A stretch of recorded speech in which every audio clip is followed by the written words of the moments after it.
ancient Indian saying that something lives only as long as the last person who remembers it. My people have come to trust memory over history, while history serves only those who seek to control it, those who would douse the flame of memory in order to put out the dangerous fire of truth. Beware these men, for they are dangerous themselves and unwise. Hidden deep beneath the canyon walls of the New Mexico desert lies a mysterious ancient city, a place of magic rituals, astronomical alignments, and supernatural legends. This massive city was lost for centuries when its occupants seemingly vanished overnight, nearly 1,000 years ago. To this day, archaeologists and historians are unable to piece together exactly what happened here. So we traveled into the ruins, looking for any clues that will help us understand the true history of the canyon. What we soon would discover is a history far more shocking than anyone can believe. So join us for a unique look into Chaco Canyon, home of the Ancient Ones. The Anasazi were an ancient culture that lived in the Colorado Plateau. No one knows why they built their fortified cities, but we do know that their entire civilization ended suddenly when they abandoned their homes. Some have speculated that the nature spirits worshipped by the Anasazi became destructive demons when the community ceased to maintain their sacred laws. These beings terrorized the population, often appearing to children before taking them away forever. The ancient Anasazi people had superior knowledge of mathematics, astronomy, ritual magic, and some claim they also possessed supernatural abilities. During research for our best-selling book, On the Path of the Immortals, I was given the unprecedented opportunity, really, to sit down with and to film Dr. Don Mose Jr., a third-generation medicine man who I met with for a large part of a day during our investigation, and he told me the oldest legends of the Anasazi, which he had been told by his great-grandfather, who likewise had been told by his ancestors, which included stories of the Anasazi turning to sorcery, to sacrifice, cannibalism, after they had lost their way and were driven insane by a reptilian creature, which they depict with a halo above his head, of all things. Images of that being are, by the way, included in the petroglyphs. And I believe that they likely attest to the fallen reptile or reptiles of biblical fame, which also misled humanity. He began drawing in the sand on the floor and reciting the first part of the story of the ancient Anasazi and how it had been repeated to him by his father and grandfather, who had also been told by their ancestors and so on, a legend that Dr. Mose alone had undoubtedly repeated hundreds of times before at the Navajo school. Now, since it was obvious to us that this Navajo historian was really indifferent to our camera and our recording plans, and in fact I could tell he was really uncomfortable with us putting him on film, but thankfully he let us proceed nevertheless. But I sat there and listened respectfully as he proceeded for nearly 2 hours to describe to this white man what's only ever been allowed a few times in history before, and that is the legendary stories of creation, of giants, of a great flood, of a reptilian deceiver, all from the voice of the nation's top medicine man. Dr. Mose even sang to us in the antiquated tongue of what I would call Old Testament history, paralleled in their earliest antiquity using the Navajo language. For centuries, tribal elders have been telling stories of unbelievable supernatural events that occurred in the canyon. Events so shocking, the Ancient Ones carved pictures depicting these events into the canyon walls as a semi-permanent record of what happened here. The 15-mile-long canyon is home to over a dozen large complexes. The largest, named Pueblo Bonito, has over 800 rooms and sections that were over 5 stories tall. Tucked away on a cliff face hidden behind Pueblo Bonito, lies one of the canyon's most telling secrets. 3 feet carved into the mountainside with 6 toes each. Are these 6-toed carvings showing the feet of a Nephilim giant depicted in the Bible? From the Book of Chronicles, chapter 20, verse 6, quote, "And yet again there was war with Gath, where was a man of great stature, whose fingers and toes were 24, 6 on each hand and 6 on each foot, and he was also the son of a giant." Legends from all over the American Southwest speak of giants, 6-fingered, red-haired giants that used to terrorize these people. They speak of evil, cannibalistic giants that would terrorize the tribes with their hunger for human flesh. These giants are said to have inhabited these areas for thousands of years. Not only do they speak of giants, however, they also mention monstrous creatures that were summoned into the canyon. These creatures were carved into the canyon walls for everyone to see. Not only did Dr. Mose substantiate the age-old and globally recorded story of those who come through portals and the impact that they have had on biblical and global history, past and present, not only did he weave Navajo Indian myths and legends seamlessly with our understanding of the 6 days of creation, the arrival of the Nephilim, and their connection to judgment by a global flood, followed by the repopulating of people around the world, and then a second incursion of the giants. But there were several instances in which, when I pushed Dr. Mose for greater detail, he would go off script, actually delineating from the official Navajo storyline to provide greater consistency between history and the way the Bible itself recorded certain events. For example, as Mose was following the official storyline, the one that you would get from the Parks Department in the 4 corners of the U.S., about how the Anasazi didn't disappear, but rather they slowly migrated out of the area and became the modern Pueblo Indians, I expressed doubts to Dr. Mose about that story.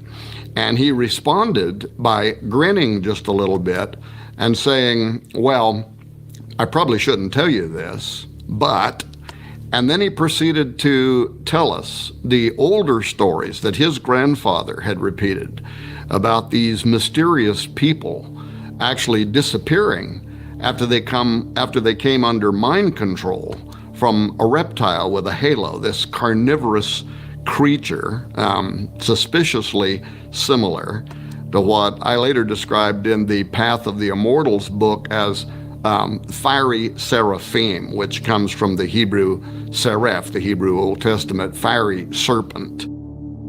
All throughout Chaco Canyon are these massive circular structures called kivas. The kivas are perfect circles that are built into the earth for the purpose of magic rituals, ceremonies, and religious practices. They were used extensively by the Anasazi, who, according to their own verbal history, used the kivas to summon monstrous creatures into this dimension.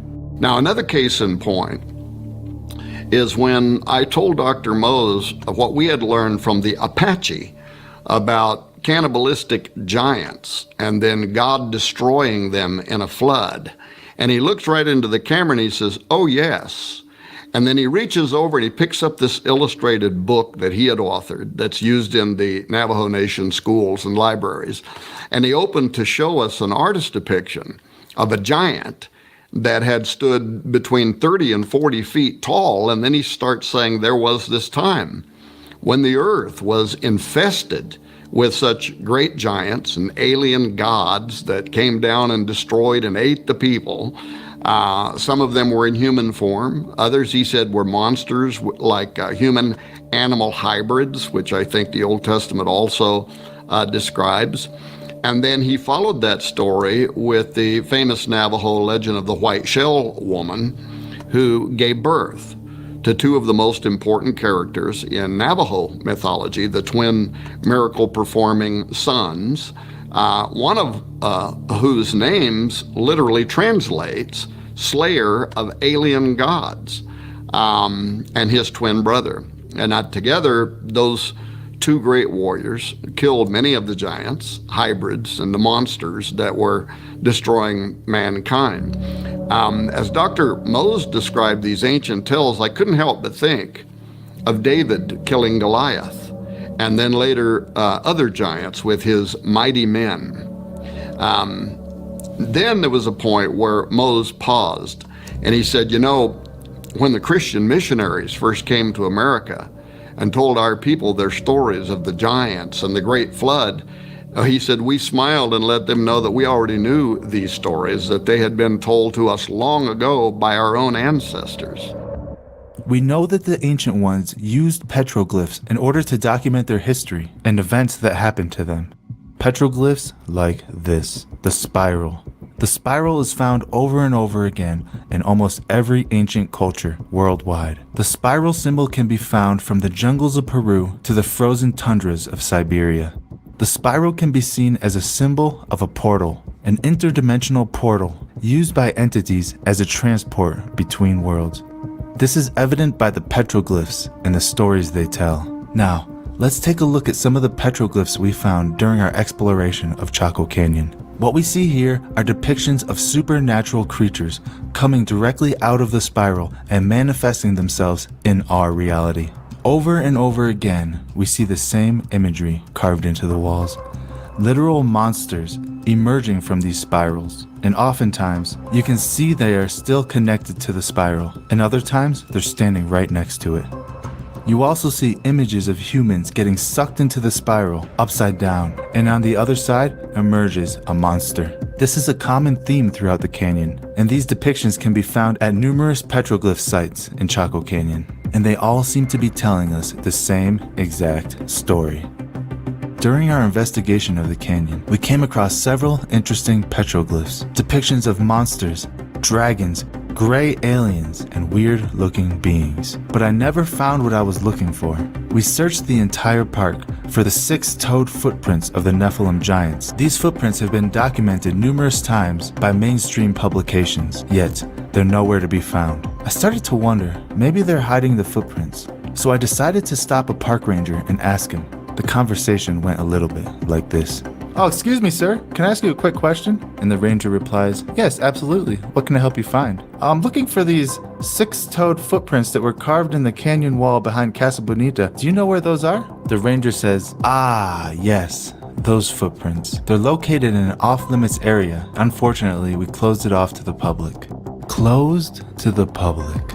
Makes you wonder what else they have closed off to the public. And as we were about to leave the park, we decided to go and watch the 30-minute video inside the visitor center. And what we saw was shocking. They showed us petroglyphs from inside the park like no other we have ever seen. Perfectly clear images of interdimensional beings with pyramids stacked on top of their head.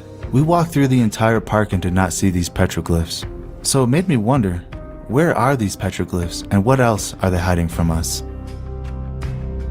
In 1999, an anthropologist working for the University of Utah published a book entitled Man-Corn: Cannibalism and Violence in the Prehistoric American Southwest. The term man-corn is the literal translation of the Aztec word tiactalui, which refers to a, quote, sacred meal of sacrificed human meat cooked with corn.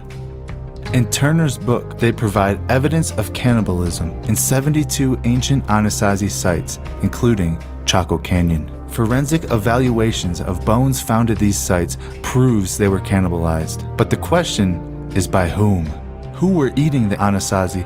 After the collapse of Chaco Canyon, around 1150 AD, the remaining members of the Anasazi spread out and separated. They moved deep into remote canyons and started building their new dwellings high up on cliff faces or on highly fortified mesas.